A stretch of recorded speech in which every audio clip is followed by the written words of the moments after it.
हाँ भाई, एग्जाम चल रही है, फट रही है, बहुत सही वाली फट रही है, मजा आ रहा है। अबे सीरियस वीडियो, मस्ती का कर रहे हो? Alright, what's going on my lovely students out there, welcome to just पढ़ ले। और हर वीडियो की तरह इस वीडियो का भी मूड लाइट रखते हो। वैसे तो देखो कंटेंट वाइज वीडियो बहुत सीरियस है, बट मैं थोड़ा लाइटली तुमसे बात करूंगा, क्योंकि पूरे YouTube पे तुमको जो भी वीडियो देखने को मिल रहा होगा, हर कोई तुमको डरा रहा होगा, धमका रहा होगा, और बिल्कुल ऐसे डीप टोन में बात चल रही होगी, और तुम्हारी मतलब वीडियो देख के जो तुमको रिलैक्स फील होना चाहिए उसकी वजह तुम्हारी और फट रही होगी। पर मैं इस वीडियो के अंदर पूरा ट्राई करूंगा कि जो सीरियस चीज में तुमको बताना हो तो बताऊं, और साथ में मस्ती मजाक के फॉर्म में बताऊं, क्योंकि मैंने सोचा कि सीरियसली तुमको बताऊं। बट यार देखो, इस मोमेंट पे सीरियसली बताने वाले बहुत लोग हैं, अभी हमको कोई ऐसा बंदा चाहिए जो थोड़ा लाइटली हमको बताए और थोड़ा मूड भी हमारा फ्रेश करे। तो मैं पूरे वीडियो में एक स्माइल के साथ में बताने वाला हूं, जैसे मैं हर वीडियो में बताऊं, for no reason I am smiling. But anyways, ज्यादा टाइम वेस्ट नहीं करेंगे, डायरेक्टली जंप करेंगे वीडियो के अंदर। देखो, इस वीडियो के अंदर कोई भी धमाकेदार एडिटिंग नहीं कराऊंगा, कोई एडिटर इस वीडियो के ऊपर मेहनत नहीं कर रहा होगा। ये वीडियो जैसा रिकॉर्ड होगा वैसे वैसा एडिट होकर अपलोड हो जाएगा। क्यों मेहनत नहीं करेंगे? क्योंकि देखो, अभी नाच नुचा के कोई गाने वाने डाल के तुमको कोई मजा तो आने वाला नहीं है, क्योंकि जब इंसान की फटी होती है तब उसको एडिटिंग नहीं देखना होता, तब उसको काम की चीज देखनी होती है। तो मैं इस मौके का फायदा उठाकर अपनी एडिटिंग टीम को थोड़ा हल्के में रखूंगा, इसकी कोई जरूरत नहीं थी वैसे। तो आज हम देखेंगे एग्जाम हॉल टेक्निक्स, और ये कोई ऐसी टेक्निक नहीं कि जाओ पेन पेंसिल लेके जाना, एडमिट कार्ड लेके चले आना, वहां बैठना, पानी पीना, क्वेश्चन पेपर पढ़ना 15 मिनट पहले। ये सब बातें हमारे टीचर्स, हमारे दुनिया भर के लोग हमको बताते रहते हैं। मैं तुम्हें इस वीडियो के अंदर वो चीजें बताने वाला हूं जिससे तुम एग्जाम हॉल में चीजें भूलो ना।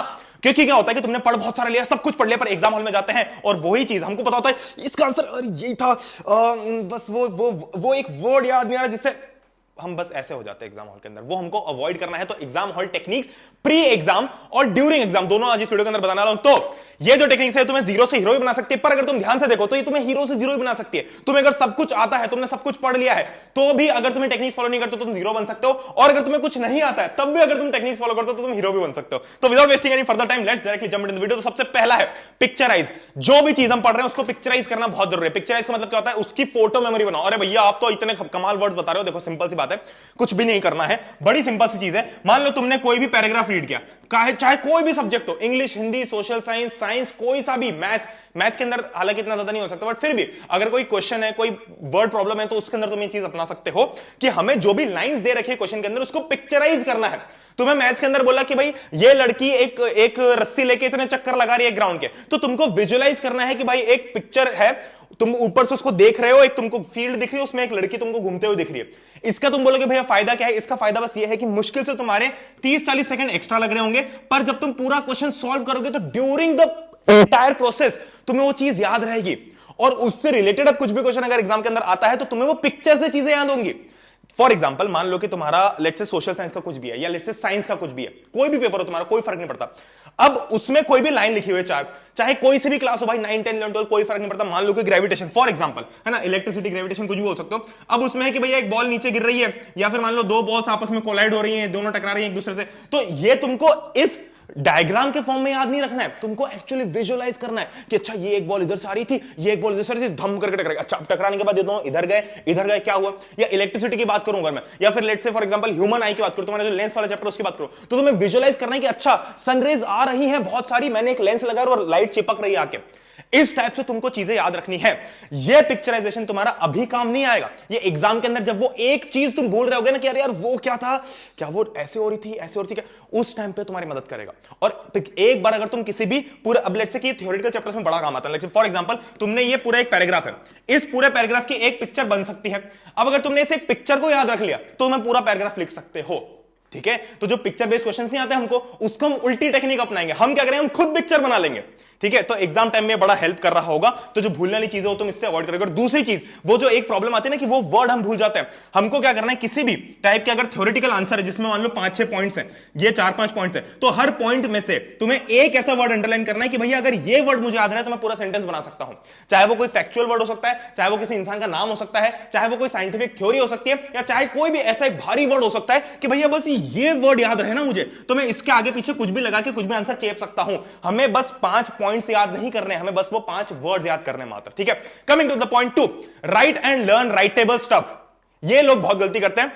भाई लेटर है, या फिर चलो लेटर तो छोड़ो, इंग्लिश का तो तुमको पता ही है। मान लो कोई डेरिवेशन है, तो तुम क्या करोगे? भाई हम डेरिवेशन लिखने बैठते हैं और हम क्या करते हैं? हम डेरिवेशन याद करके बैठ जाते हैं कि अच्छा ये पहली लाइन, दूसरी लाइन, तीसरी लाइन, अरे याद कर लिया, हाँ फर्स्ट में क्या होता है, ये फर्स्ट सेकंड में क्या होता है, अच्छा उसका एक डायग्राम है, फिर उसमें एक लाइन है। ये बकवास मत करना। वो जो मैंने तुमको अभी पिक्चराइज करने का बोला है ना, वो सारे क्वेश्चंस के लिए नहीं है, वो राइटेबल स्टफ के लिए नहीं है। राइटेबल स्टफ मतलब तुम्हारा डेरिवेशन हो गया, राइटेबल स्टफ मतलब तुम्हारा मैप वर्क हो गया, राइटेबल स्टफ मतलब मान लो तुम्हारा लेटर राइटिंग है, जो भी इस टाइप की जो चीजें होगी जिनमें सिर्फ लिखना होता है, वो होता है राइटेबल स्टफ, है ना। फॉर एग्जांपल डेरिवेशन, अब ऐसी जो चीजें जो तुम्हें लिख के याद होंगी उनको लिख के ही याद करना है। मैप को कभी भी देख के याद नहीं कर सकते हैं। 10 मैप लेके आओ, मुश्किल से 20-30 रुपए लगेंगे, हर एक मैप में गलती करो और तब जाके सीख जाओगे, वो चीज याद हो जाएगी। तो हमको ऐसे करके चलना है कि जो जो चीजें लिखने वाली उनको लिख लिख के ही याद करना है। इन चीजों को भगवान के लिए याद करके याद मत करना, प्लीज लिख के याद करना, क्योंकि यहां पर अगर तुमने ये एक स्टेप भूल गए ना बीच में जाके डेरिवेशन किया किसी भी चीज की, तो तुम्हारा दिमाग हिल जाएगा कि भाई इस स्टेप से ये स्टेप लाऊं कैसे। वहीं पर तुम्हारी एंजाइटी बढ़ जाएगी, वहीं पे जो तुमको पूरा क्वेश्चन आ रहा होगा बस इस एक लाइन के कारण नहीं आएगा।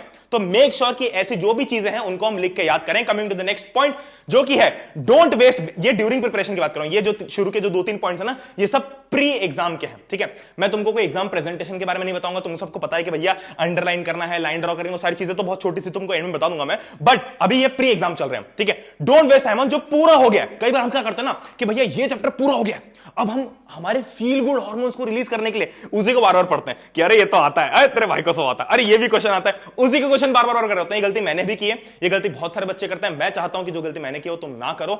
हमें अगर कोई पर्टिकुलर टॉपिक पूरी तरीके से आता है, रिवाइज वगैरह सब हो चुका है, तो उसको बार बार मत पढ़ो, वो टाइम वेस्ट है। तुमको लग रहा है कि भैया मैं रिवाइज कर रहा हूं, कुछ रिवाइज नहीं कर रहा हो तुमको जो आता है ना उसको बार बार पढ़ रहे हो। तुमको पता है ताजमहल आगरा में तो क्या 15 मिनट तक बैठते पढ़ोगे उसको? नहीं पढ़ते हम उसको। सिमिलरली हमको वो भी टाइम वेस्ट नहीं करना जो हमारा बिल्कुल नहीं हुआ है। फॉर एग्जाम्पल कोई मान लो एग्जाम मेरी कल परसों है, एक टॉपिक मुझे बिल्कुल नहीं आता, वो अगर तुम लेके बैठ गए अभी तो कुछ नहीं होगा, ठीक है। तो वो चीज जो मैं पूरी आती है वो भी हमको पूरी मतलब 100% की भैया इसका क्वेश्चन तो मैं नींद में से भी कर सकता हूं, वो भी हमको अभी नहीं करना है। और जो हमारा बिल्कुल नहीं हुआ है वो भी हमको अभी नहीं करना। हमको वो चीजें करनी है जो थोड़ी बहुत, जो मान लो बहुत हो गई पर थोड़ा सा उसमें कंफ्यूजन है, या फिर ऐसी चीजें जो कि थोड़ी बहुत आती हैं। तो ये जो पूरी बीच की रेंज है ना इन दोनों की, इस रेंज में जो भी चीजें हैं, जो भी टॉपिक्स है वो हमको कवर करना है। ये दोनों टॉपिक्स हमें कवर नहीं करने हैं प्री एग्जाम या प्री एग्जामिनेशन हॉल। चौथा, स्लीप एट ब्रेक पॉइंट। इसका मतलब क्या भैया? ब्रेक पॉइंट का मतलब क्या? देखो सिंपल सी बात है, मैं इस पॉइंट, ये मेरा वर्ड है, कोई साइंटिफिक थ्योरी नहीं, कोई तुमको ऐसे फालतू की तरह नहीं बताऊंगा कि और ये साइंटिफिक वो साइंटिफिक, कुछ नहीं है। सिंपल ब्रेक पॉइंट का मतलब बस इतना सा है कि हर बच्चे की जिंदगी में एक पॉइंट ऐसा आता है कि मैं पढ़ते जा रहा हूं, फॉर एग्जांपल कोई भी बुक में पढ़ रहा हूं, लेट्स से कि अब मुझे ये वाला सवाल करना है, मैं इस क्वेश्चन को या फिर लेट्स से इस टॉपिक को पढ़ रहा हूं, अब एक पॉइंट ऐसा आएगा जब मेरा दिमाग ऐसे करेगा, नहीं, क्या हुआ था, हाँ समझ रहे हो मैं क्या कह रहा हूं। फॉर एग्जांपल तुम कोई भी टॉपिक रीड कर रहे हो, अभी तुम्हारी बुक है, अब इस बुक में तुम्हारा लेट्स से कि ये 4-5 लाइन है। कई बार ऐसा होता है कि मैं ये रीड कर रहा हूं, फिर मैंने जब ये वाली लाइन रीड कर रहा हूं तब मुझे रियलाइज हो कि अरे शिट, ये 3 लाइंस मैंने कब पढ़ी। होता है ना, सबके साथ में होता है। और ये चीज ना कोई टीचर वीचर कोई नहीं बताता है, क्योंकि ये सिर्फ वो बता सकता है जिसको प्रैक्टिकली ये चीज एक्सपीरियंस होती है रेगुलर बेसिस पे। मेरे साथ में ऐसा बहुत होता है, क्योंकि मैं बुक्स वगैरह कभी कभी जब रीड करता हूं तो मुझे खुद का सर होता है, अरे 1 मिनट, ये ऊपर की 3 लाइन तो मैं भूल ही गया, है ना। अब फिर तुम उनको 3 को पढ़ते हो। कई बार ऐसा होता है कि हम इसी साइकिल में बार बार फंस जाते हैं। तुमको सुनने में लग रहा होगा भैया कोई क्या बेवकूफाना बातें कर रहे हो, अब जब दूसरी बार पढ़ेंगे तो हमको आ जाएगा ना, तब तुमको पता रहेगा कि भैया ये 3 लाइंस मैंने नहीं पढ़ी थी। पर अगर तुम प्रैक्टिकली इसको अप्लाई करोगे ना, तो प्रैक्टिकली मैं सच बता रहा हूं भाई, तुम वापस से उन 3 लाइंस को भूल जाओगे, फिर तुम चौथी लाइन पे आओगे, फिर तुम वापस से 3 रीड करोगे, फिर तुम वापस से 3 रीड करोगे। तो ये होता है ब्रेक पॉइंट।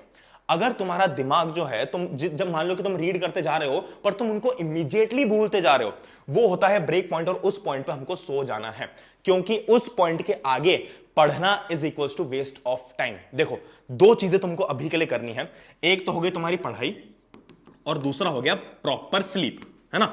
इन दोनों चीजों के अलावा अगर तुम कुछ भी कर रहे हो तो टाइम वेस्ट है, ठीक है। स्लीप मतलब फॉर एग्जांपल अगर तुम फोन चला रहे हो तो मैं उसको बोलूंगा कि ये टाइम वेस्ट है। अगर तुम सो रहे हो तो मैं उसको टाइम वेस्ट नहीं बोलूंगा, मैं बहुत ज्यादा अप्रिशिएट करूंगा अगर तुम 6 घंटे रोज सोते थे पर एग्जाम टाइम में 8 घंटे सो, चलेगा।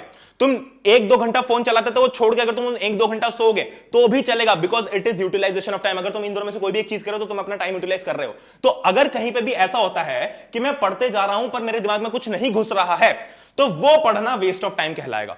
उसको हमें अवॉइड करके सो जाना है। तुमको लगेगा भैया ये कैसी बात है, but trust me on this, तुम ये पॉइंट आने के बस एक के बाद बस 1 घंटा सो के देखो और फिर उठो और फिर से इसको खोलो, तुम्हें अपने आप चीजें रिकॉल होने लग जाएंगी। This is magic. ट्राई इसको डेफिनेटली करना एक बार, ठीक है। Coming to the next point जो कि है don't watch and listen to anything. देखो सिंपल सा पॉइंट है, ये प्री एग्जाम और ड्यूरिंग एग्जाम हॉल दोनों तरीके से काम आता है कि हम कई बार क्या करते हैं कि देखो गाने तुम खूब सुनोगे, खाते खाते हमको भैया कोई वेब सीरीज देखनी होती है, जब हम खाना खा रहे हैं तब हमको मतलब तारक मेहता देखना हो रहा है, तो कुछ भी देखो, फेयर इनफ, कोई दिक्कत नहीं है, तुम खाते खाते आराम से अपनी सीरीज देखो, तुमको गाने सुनो तो गाने सुनो। प्लीज प्लीज कोई भी नई सीरीज नया देखो, अब ये कोई पढ़ाई रिलेटेड बात नहीं है, तुम्हें कोई टीचर एजुकेटर कोई भी अलग यूट्यूब चैनल पे शायद ही कोई तुमको बताएगा, बट ये वो चीज है जो हमारी लाइफस्टाइल चेंज है। मैं तुम्हें यहां पर सिर्फ पढ़ा पढ़ा के कीड़ा बनाने नहीं आया हूं, मेरा काम है तुम्हारी लाइफस्टाइल इंप्रूव करना, और this is a lifestyle change. हमें अगर कोई भी चीज अगले दिन करनी है इंपॉर्टेंट, तो उसके एक दिन पहले हमको कोई भी ऐसी चीज अपने दिमाग में फीड नहीं करनी होती है कि अगले दिन हमारा दिमाग यहीं पे गोल गोल घूमता रहे। अगर मान लो तुमने आज कोई नया गाना सुन लिया जो तुमने पहले कभी नहीं सुना होगा, तो अगले दिन जब तुम एग्जाम हॉल में जाओगे ना, तब देखो एग्जाम हॉल में गाने सबको सुनाई देते हैं, ये बिल्कुल सच बात है, मुझे भी सुनाई देते, तुम अकेले नहीं हो, सबको गाने सुनाई दे रहे होते हैं, पर वो गाने कौन से होते हैं जो हमको आते हैं। फॉर एग्जाम्पल अगर तुम अगले दिन एग्जाम में बैठे हो, अब तुम्हारा क्या हो, कई बार हम लिखते लिखते ऐसे इधर उधर ताकने लग जाता है, ठीक है, पास वाला क्या कर रहा है, टीचर क्या कर रही है, या दीवार के कोने में ताकने लग जाते हैं, शून्य में ताक रहे होते हैं, उस टाइम पे हमारे दिमाग में कोई गाना चल रहा होता है। फॉर एग्जाम्पल वो गाना हमने नया सुना, या फॉर एग्जाम्पल वो सीरीज का एपिसोड हमने नया देखा, तो हमारे दिमाग में वो चीज का और आएगा, मतलब समझ लो कि भाई इसके आगे क्या होगा, इसके आगे क्या होगा। या अगर तुम वो लिरिक्स भूल गए तो तुम्हारा दिमाग वहीं घूमता रहेगा गोल गोल गोल कि नहीं यार ये गाने में क्या था, तो क्या वो टाइम है गाना सुनने का या गाना याद करने का? नहीं। अब तुम बोलोगे भैया तुमको हंसी भी आ रही होगी, भैया ये तो कोई बात ही नहीं होती, कैसी बात होती है, कोई वीडियो में बोलने वाली बात है, बट ये चीज बच्चों के साथ में और सभी लोगों के साथ में होती है, तो मानो या ना मानो। तो मेक श्योर कि हम तारक मेहता 10 बार देख चुके हो, 20 बार देखो, कोई दिक्कत नहीं है, पर कोई भी ऐसी चीज मत देखना है, मत सुनना जो तुम्हारे लिए नहीं हो। और साथ में एक बोनस टिप जो कि है कंट्रोल हार्ट रेट, ये है तुम्हारी ड्यूरिंग एग्जाम के टाइम की चीज। इसके अंदर 4-5 चीज बताता हूं। हार्ट रेट कंट्रोल करना मतलब कोई भी ऐसी चीज हमको अवॉइड करना जिससे हमारी एकदम से हार्ट रेट बढ़ जाए, वो कुछ भी हो सकती है, चाहे वो फिजिकली हो या मेंटली हो। फॉर एग्जांपल तुम कुछ सामान लाना भूल गए, एडमिट कार्ड लाना भूल गए, तो एडमिट कार्ड तुम नहीं लेके आए और एग्जाम हॉल में बैठकर तुमको रियलाइज हो कि भाई एडमिट कार्ड तो है नहीं, तो तुम्हारी हार्ट रेट इंक्रीज हो जाएगी, वो एक रीजन हो सकता है। तो ये तो हो गया मेंटल रीजन, है ना, किसी भी तरीके से तुम मेंटली अपनी हार्ट रेट को कंट्रोल करके रखना, और दूसरा फिजिकली कंट्रोल करके रखना। भैया हमको एग्जाम फिजिकली, ठीक है भैया, हमको एग्जाम सेंटर भाग के नहीं जाना है। हम 10 मिनट पहले पहुंच जाए, 20 मिनट पहले पहुंच जाए चलेगा, पर हमको कोई भी ऐसी चीज नहीं कर रहे हैं जिससे कि हमारी हार्ट रेट इंक्रीज हो, और दूसरा हम स्वेट करें।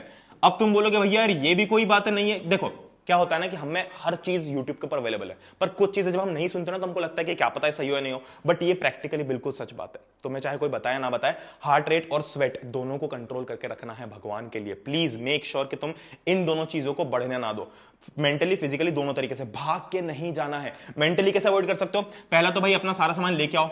दूसरा, जब तुम एग्जाम में बैठो ना तो पुष्पा की तरह बैठो। पुष्पा देखिए सबने, मैं ये चीज हमेशा बोलता हूं, मैं ये चीज हमेशा खुद ने भी की मैंने, कि जब मैं एग्जाम हॉल में जाके बैठता हूं ना तो मैं ऐसा बैठता हूं जैसे कि मैं सबका बाप हूं, जैसे कि मैं यहां का बॉस हूं, मैं मालिक हूं इस जगह का।